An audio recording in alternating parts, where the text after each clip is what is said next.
Alright, what's going on, y'all? It's Jay Myrax of ultrawest.com. Now, I want to talk to you guys today about this whole topic of catfishing. Now, I did a live stream on my IG earlier.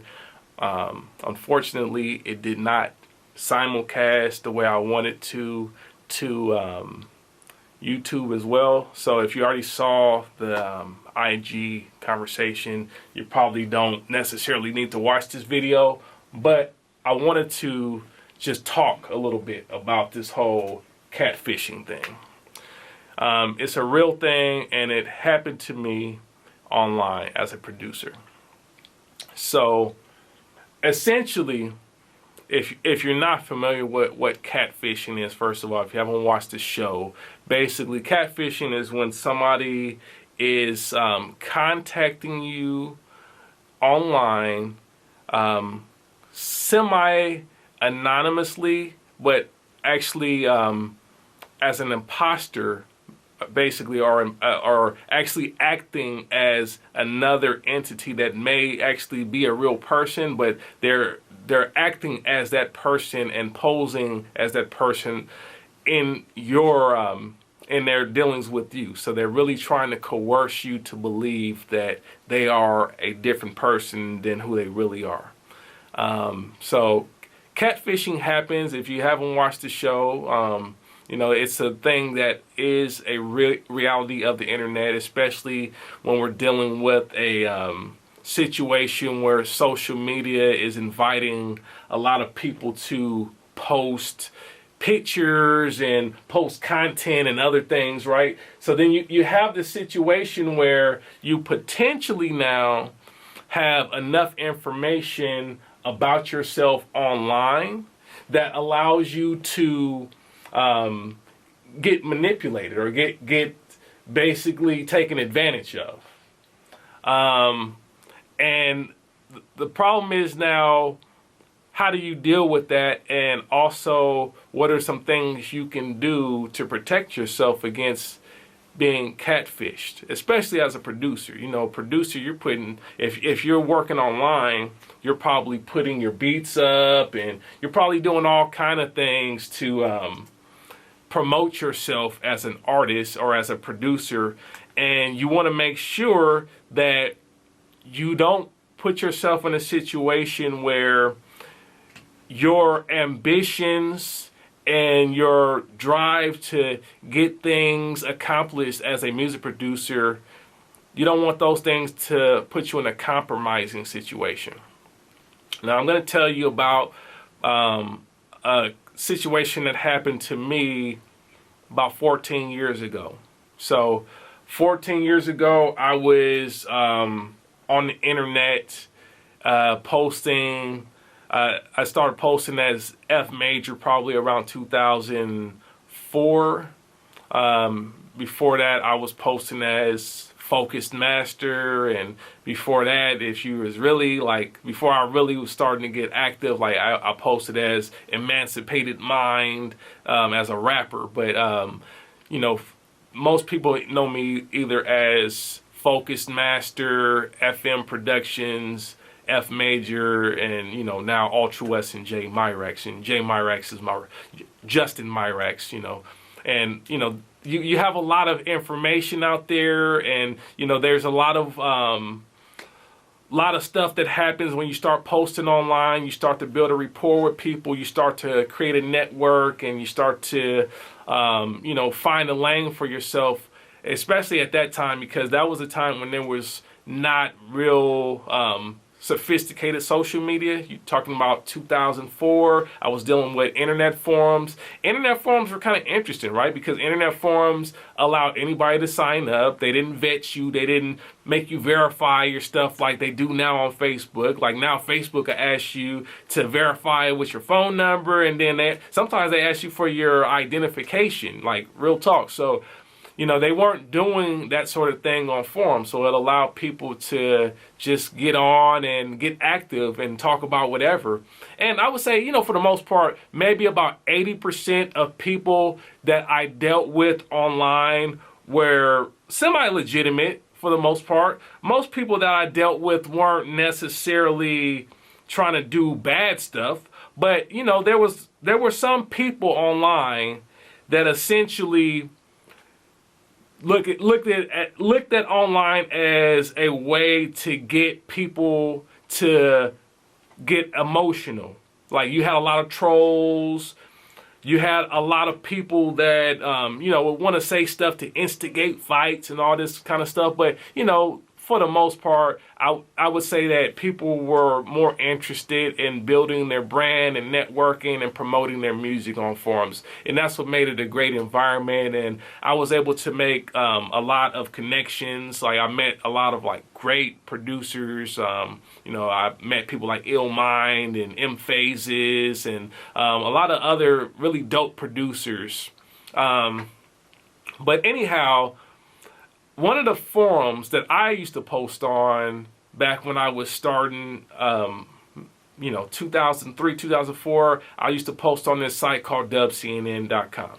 Now, dubcnn.com, if you're not familiar with that, it's like a hip-hop or West Coast hip-hop blog site to a degree, and they would release a lot of the emerging hip-hop artists from the West Coast. I mean, it was kind of more pointed towards the West Coast gangster rap type of vibe. It wasn't like the all-inclusive thing where like you had a lot of left field artists and all that stuff. Like, you know, you wouldn't see people under the stairs on that side. You'd see more like, you know, DJ Quick, Warren G, Snoop Dogg, Dog Pound, you know, Glasses Malone was coming up at that time, and Bishop Lamont and stuff like that. And actually, a lot of those artists were on those forums, and they would post and they would be active. So I was part of those forums too, and I would, you know, share my music and get active, and it was a good thing. You know, I felt like it was a good place to network and, you know, get my stuff out there. But in the process of posting things on the forum, and, you know, I ran across an artist from LA that was being featured on that site a lot more. He was starting to come up. I'm going to call this artist L, because I don't want to put names out, and, you know, I didn't really talk to people about this before, so I don't want to like put it out there for everybody to like be looking at these artists and stuff now. But artist L, he was a dope musician, dope rapper, dope producer, keyboard player. You know, he was coming up at the time. He had a couple of dope tracks that, you know, was starting to give him some buzz, and I was like, yeah, this artist is dope. I really enjoy his music. And, you know, this was a time where there was kind of like this whole West Coast resurgence thing happening, because there was a lot of talk about detox, and a lot of artists were wanting to be involved with the Dr. Dre camp. And then you had this like New West movement, as they called it. So you had these New West artists that were coming up and trying to compete and get known.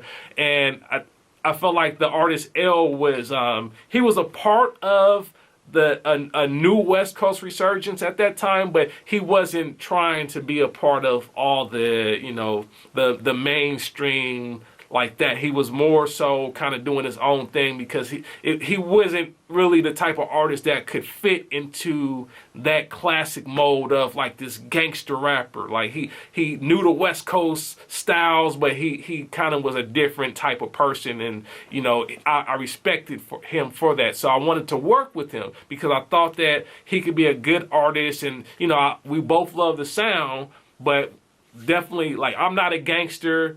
You know, I definitely grew up with a lot of funk, soul, jazz, and all that, so the influence is there, but I'm not a gangster. He was clearly not a gangster, so I said, that's somebody I would want to work with. So anyhow, he's on the forums, and I see he's active, and, you know, in the process of being on the forums and doing my thing, I got contacted via email by someone that was claiming to be artist L via email. And, you know, at that time, I didn't know any better, so I'm thinking it possibly is artist L, because he's on the forums, and he said he heard my music, and he said he enjoyed my music, and he wanted to work, and he asked me to send tracks.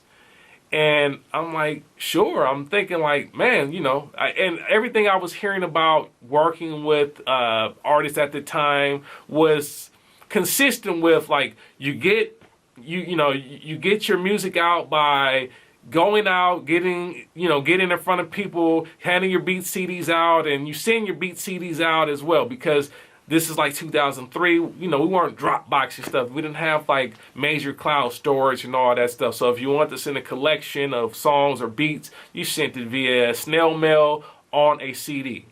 So I got my CD together. I was like, yeah, artist L wants to work. Let's get it in. I send the CD. Like, now granted, this dude had the audacity, the Catfish person, because I didn't know it was a Catfish person at that time, but the Catfish person, he had the audacity to get on the phone with me for quite some time. We chopped it up, and we were just talking about music and stuff, really supposedly connecting on music and building a relationship. And we got to that point, and it was like, okay, yeah, like let's work. Send me the music. I sent the music via snail mail, and then I didn't hear from him for a while. And one day I checked back with the forums, and I was on the forums, and I saw that artist L was having some issues with somebody online. And apparently artist L was saying that there was some issues where he was also dealing with some imposter catfish person. And once I saw that, I said, uh-oh, that's not a good look. And when I started to really read into the story, I reached out on the forum as well and said, hey, this sounds familiar. And we started talking, and me and artist L started to really talk online on the forum and connected the dots and realized that there was an imposter, a catfisher, that was basically going to producers like me and claiming that they were such and such artists in order to get the producer to send beats to them. And then the catfisher would then take the beats and go out into the streets and network and create situations for himself as a producer. And he was actually working with like some pretty heavy hitters, man. Like, to be honest, he was working with some producers and artists that I was like, man, like at that time I was like, man, I wish I could work with these artists. Like, but he was getting like some real meetings and some real connections, but he was doing it based off of music that I sent him. So once I realized that's what was going on, me and artist L realized that. We were able to figure out and cut that dude out, and we exposed him on the website. So there was like a big thread about it, like us kind of vetting him out. And I'm not even gonna mention the dude's name, but I will say this about the Catfisher. First of all, the interesting things about the Catfisher is that, first of all, his last name is one letter different from my last name.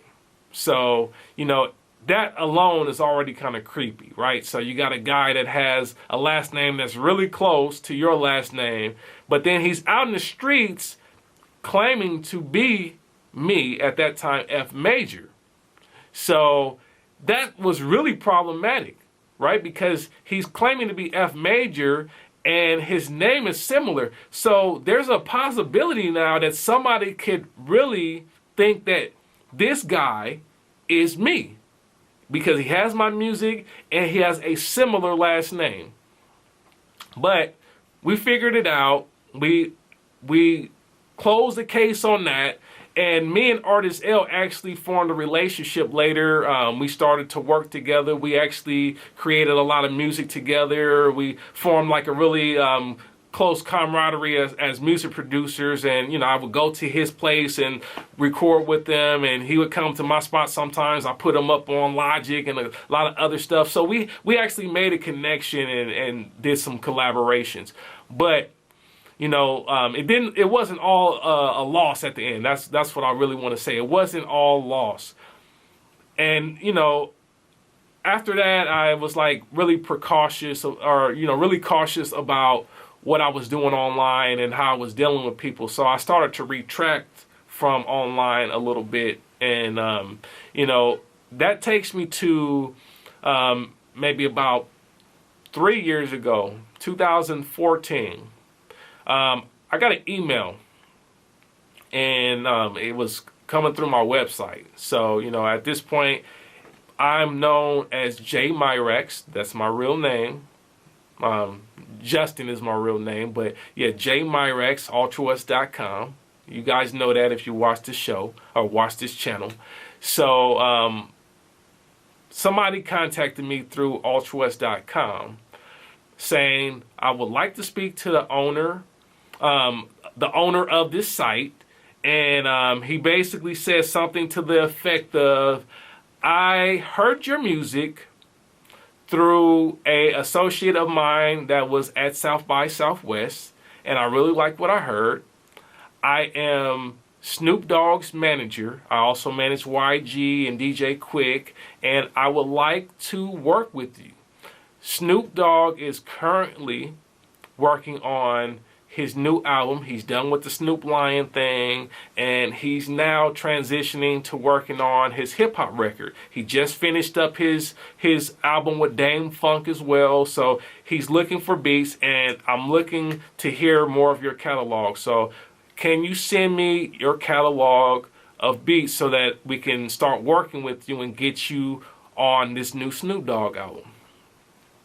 Now, think about this for a minute, right? So, you got to contact, if you're somebody that's like a big fan of Snoop Dogg and somebody says, hey, Snoop Dogg, I'm Snoop Dogg's manager and I want to work with you. I think you would be a good person for him to work with. Of course, emotionally, as a person that's looking for opportunity, you'd be excited, right? You'd be like, man, about to get it in. I'm about to be in there with Snoop.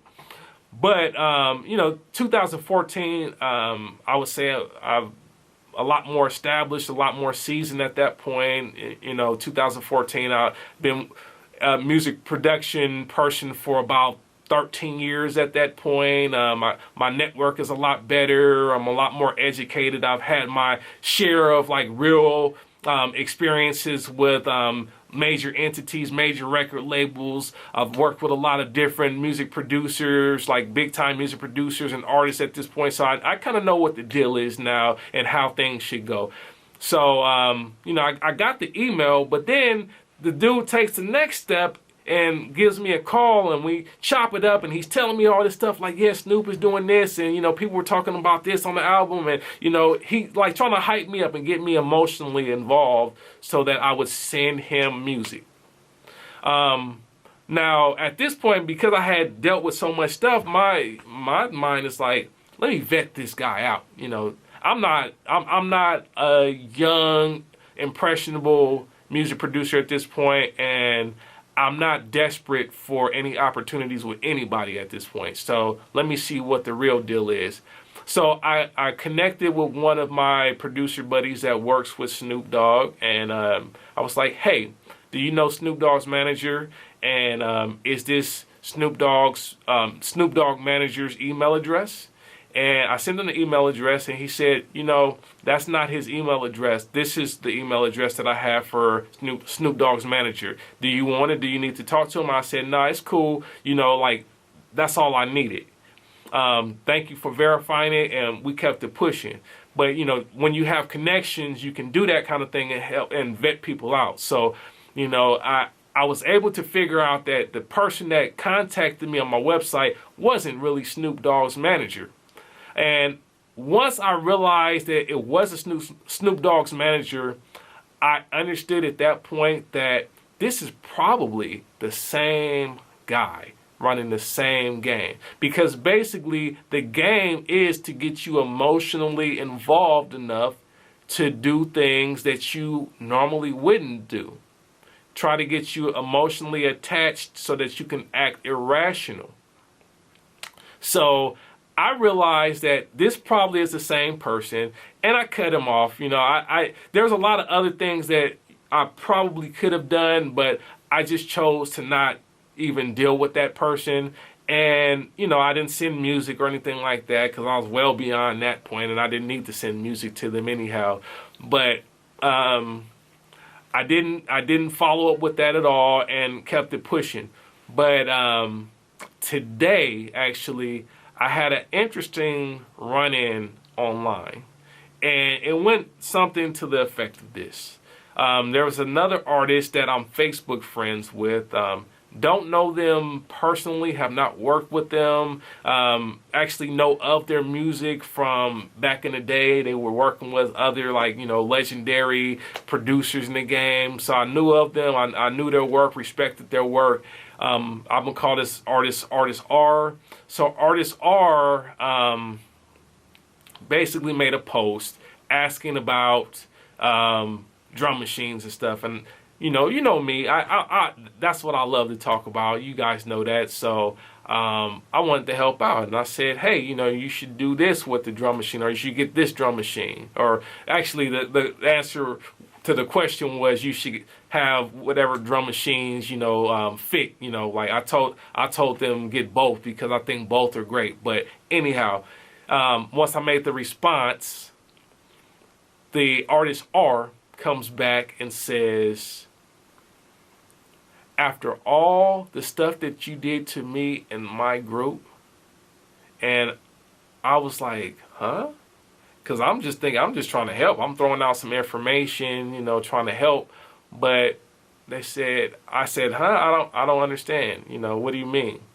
And then the artist R responds and says, isn't this, and I'm going to say it a different name, isn't this D minor? And I'm like, no, that's not me. But once they said D minor, I knew exactly what was going on. Because D minor was the same name as the person that had catfished me before. So, again, D minor, and I'm saying D minor, that's not the person's real moniker at all, but think about it like this. D minor is the same scale as F major. So it was a name like that. So just think about that. Think about how devious that is, right? So a person is going out there, basically, I'm D minor, and, they're posing as, as me in the first place, but then they're, at this point, they've changed their name to D minor now, which is still kind of like the same thing. It's like you're still basically trying to call yourself F major somehow. But, the artist R was like, aren't you D minor? And I'm like, no, but I know who you're talking about. And I mentioned the name of the person. I said, this is who you're talking about. And that person has a similar last name as me as well, off by one letter, but it's a similar last name. And the artist R is like, well, are you related to them? I said, no, not at all. But I can tell you some stories about that person. I've had some interactions with them over the years, and this is what they did. So me and artist R eventually got on the phone, and we cleared up everything. And, we actually have built a relationship now, and things are cleared up. But it's really interesting how far people will go, because basically what this D minor guy, the Catfish guy, was doing was taking beats from other producers. He couldn't get producers from me. He couldn't get beats from me, but he was getting beats from other people and going to artist R and artist R's group and basically saying, hey, I want to produce for you, and here's some beats. And, artist R and the group had already paid for studio time and recorded and all this stuff. And then, it turns out that artist R can't use the music because D minor doesn't own the music. And he tells artist R now, you can't use this anymore because I used it for something else, and these tracks are no longer available. So artist R was heated, and the group was heated. The group that artist R is in was like pretty much out of money and couldn't do anything with the music at that point. So basically this Catfish guy was running a really serious and like pretty demented game for the most part, I would say. And it's interesting because, with somebody that has the networking skills and the abilities to get into different situations like that, would actually have been a pretty good manager if you think about it, but they want to use their abilities and their network to do mischievous things and, you know, do stuff that they shouldn't be doing, and it's really unfortunate. But I tell this story because I want to open producers' eyes up to the realities of the internet and, you know, some of the challenges that we face with the internet, because the internet is a great place to network and build your brand and, you know, put your content out and all that, but you have to also be careful when you're dealing with people. And a lot of producers get caught up because they are passionate and they are hungry, and some producers are desperate for opportunity. So anytime there's a glimpse of hope, they, you know, will lose judgment. And I'm here to say that you shouldn't lose judgment at all. You should always make sure that you try to protect yourself. If you have your beats online, you know, first of all, I mean, at this point, most of you guys know about tagging your beats. That's one way to deal with people stealing beats. But in the case that people steal the beats, even with the tags, and, you know, in this case, in my case, go out and say that they are you, then you have some other issues, right? But one of the things that you can do for yourself when people are trying to approach you about sending beats, because that's where it can get tricky. It's like when you are working with an artist or an artist approaches you and they're a major artist or an artist that has a name and they want you to send beats. A lot of times they want you to send untagged beats. So this whole tagging thing doesn't help the situation when you get into those circumstances. So what I would recommend you do, first of all, is try to set up an actual video conference if the person is not local to you.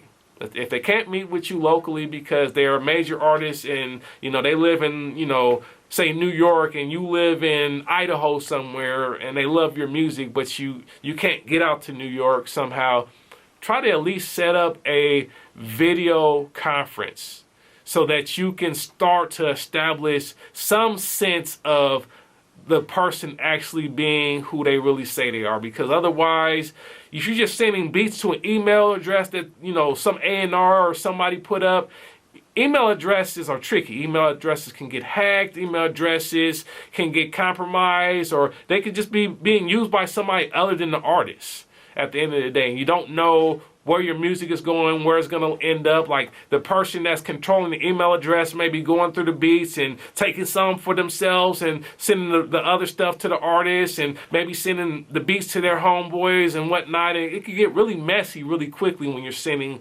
music online. So first of all, try to make a real relationship, try to make a real connection. Actually, at this point, you know, it's different. Like you have things like, you know, Skype, and you have, you know, IG and Snapchat and all kind of stuff that you can get into to like actually communicate with people. Try to get into a real-time conversation on camera so that you can see who the person is that you're talking to. So that's one thing. Another thing you want to do is do your due diligence online. Because you'll have people that try to connect with you and they say they're certain people, and you can really vet people out online at this point. And one of the things you can do is look at people that are connected to the person that's saying that they are, you know, if they're an A&R, for example, you look at who's connected to that A&R and reach out to those people and try to do your homework. Try to figure out if this person really is who they say they are. If you're local to the artist or whoever is trying to deal with you, try to really set up a meeting. Try to go to their studio, or if you can't go to their studio, try to meet up somehow. But make an effort to really do your due diligence to verify people before you just send out your music, because sending out your music can be a little bit dangerous, especially when you're sending it out to people that have access to other producers. Because I've heard situations where, you know, producer may send out their music and it hits a inbox, and then another producer is able to hear it. And, you know, if it's a good idea, they may just say, I'm just going to take this idea, replay it, remake the beat, and then do the song with the artist that I have connections with as a major producer, and this unknown producer won't even know until they hear it on the radio anyhow, and they don't have the legal firepower to deal with me in most cases. So you want to make sure that you have a real connection, and that's why I tell people, like, you probably want to avoid just sending out beats randomly to people that you don't know. Like you get an email address on Twitter, oh, you know, such and such artist is looking for beats, send them here. I mean, be very precautious about that. That's a situation that can set you up for all kinds of issues with your music. Vet people out, do your due diligence, and also just make sure that you are paying attention to, you know, what's happening with your brand online. You know, do a search on your own name online. You know, make sure that the things that are coming up online actually are reflecting who you are. You know, like if you find that stuff that's popping up that are associated with your name is not content or not stuff that is related to you or your brand, then you need to address that, because that's a real issue. And that means you may have some issues with, you know, identity theft or catfishing or whatever you want to call it, but it's a real situation. So you want to definitely, like, just make sure that you are keeping track of what's going on with your brand and manage it. And that leads me to another point now, because, you know, with this situation that happened with this Catfisher, D-minor, you know, that's what I'll call him, legal action could be taken as well. You can send a cease and desist letter and, you know, follow up with some strong legal actions. And that's why it's important to have legal counsel. And, you know, it's more than just, you know, this cease and desist situation, because that's one incident. But, you know, as a producer or as a, you know, creative professional, you're going to have situations where contracts are involved with what you're doing. It's inevitable once you start making real professional money. And you want to, first of all, make sure when you're getting contracts that you have the option to ask for legal counsel if you run into a situation where you have a contract that has terms that you don't think are beneficial to you. So, like, for example, I had a situation maybe 8 years ago now where I was working with a A&R, and they connected me to this management company that was connected directly to a major record label, and you know, they were presenting what could be a good opportunity to be working with artists directly coming from that record label. And you know, like I said, it's a major record label. It wasn't like some indie label. It was a big deal. And you know, I followed up and I met the guys. I met everybody at the management company and whatnot, and everybody was cool. But when it came down to actually getting a contract, when I got my contract, there was a situation where, you know, I looked at the contract and I saw what was in it, and some of the terms weren't agreeable for me. Because for me, I'll read my contracts. I'll try to make sure I know what's in the contract first. Before I even send it out to, like, legal counsel, I'll read my contracts. And some of the terms weren't lining up for me, because by that time, it was 2009, I was already working in the film and television domain. I was a little bit more seasoned. I wasn't just a young producer just begging for opportunity. I kind of knew a bit more about the craft. I had studied, I had read up, I had done my homework about, you know, what producers are supposed to get, what kind of splits, what kind of stuff you're supposed to do. So I knew, and I was like looking at the contract, and I saw something that said that basically this management company would get a certain percentage of all of the residual income that I was getting for a certain period of time. And for me, I was like, well, first of all, if we're going to do a deal like that, I get it. If you're going to put me in a situation and you're bringing value to me and you've created new situations for me, I believe that if you're the manager, you should have a portion that you're entitled to because you worked for it.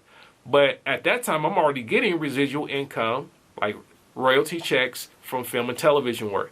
So when I saw that, I said, well, this contract, the way it's written right now, would entitle them to money that I'm already getting, that I've already established on my own, doing my own footwork, my own networking.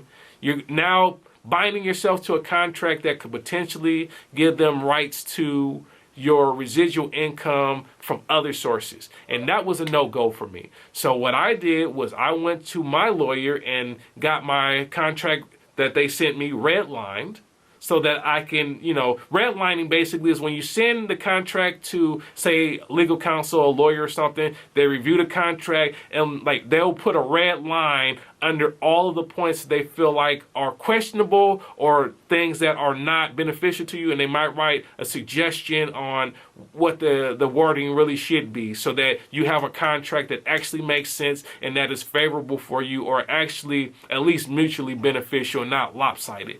So I got the contract red line and I pushed back and said, hey, this is, I had the contract read. These are the terms that I would like changed. And, there was a lot of back and forth on this contract. And I ended up not being able to sign the contract because they would not budge on the terms. So the lesson from that is that you definitely, first of all, want to read your contracts, but you definitely also want to have legal counsel, because when situations come up, when, either your finances or your brand or your business are being threatened, you want to have a way to deal with it. And you want to have people that are professional and understand the law and how to navigate within the constraints of the law to rectify any issues that you may have as a music producer. It's really important. So I always recommend that, when you get contracts, when you start getting professional money, that you actually read your contract and send your contracts out to be read by professionals. Now, that costs money. Don't get me wrong. That costs money. But if you're dealing with a contract that is for thousands of dollars, tens of thousands, hundreds of thousands of dollars, if it costs you $250 to get your contract read, it may save you, tens of thousands or hundreds of thousands of dollars, because you may not know certain aspects of what the clauses in the contract mean, and you may be getting cheated out of money. So that $250 investment may save you in the long run. So it's worth it. There are some times where it's not worth it. Like, say, for example, you get a contract that is basically $300, and you know that the red line fee, or the fee for your legal counsel is $250. Then it's probably not in your best interest to send it out to get read. But what I would definitely recommend you do is at least read it over. And if you don't understand terms, there's really no excuse. There's so many legal Wikipedias and legal dictionaries online now where you can find all the information. And then there's other resources. You got things like LegalZoom and other places where you can get like help and information to like make good decisions. So there's really no excuse for you not really getting your stuff read, or at least reviewed, and having a good understanding of what's going on in your contracts at the end of the day. Because if you don't know what's going on in your contract, you can definitely get messed over. And I don't know if you guys saw like the whole interview thing. I think it was Joe Buttons and Lil Yachty or something like that.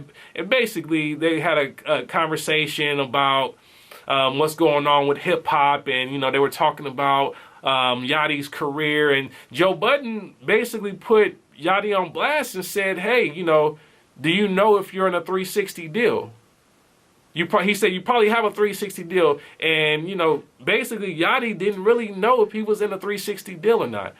And that's a big indication that he did not read his contract. He says, I got a lawyer and blah, blah, blah, but it's like, even if you have a lawyer, you still want to know what's in your contract. So read your contracts yourself. Make sure that you understand what's in your contract so that because, even if you send it to a lawyer, there might be stuff in the contract that benefits the lawyer more than it benefits you. And, there's all kind of little circumstances where it might be like, man, like the lawyer don't have any good interest in you as well. So you got to be careful.